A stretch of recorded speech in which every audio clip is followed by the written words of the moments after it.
the dark truth behind my favorite childhood bedtime game. When I was little, my dad and I had this game called the Heavy Blanket. I used to look forward to it every single night. We lived in this drafty old house in rural Ohio, and the winters were brutal. I was a hyper kid, like way too much energy.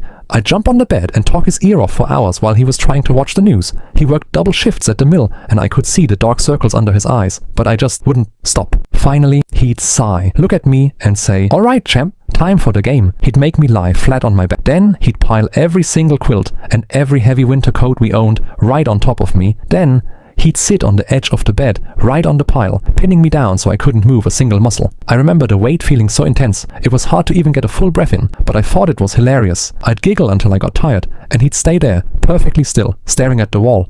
I always thought he was just being a fun dad, helping me feel safe and snug so I'd drift off to sleep. I even told my friends at school how lucky I was to have a dad who played Heavy Blanket every night. But now, I'm 32, and I have a son of my own who won't stop talking at bedtime.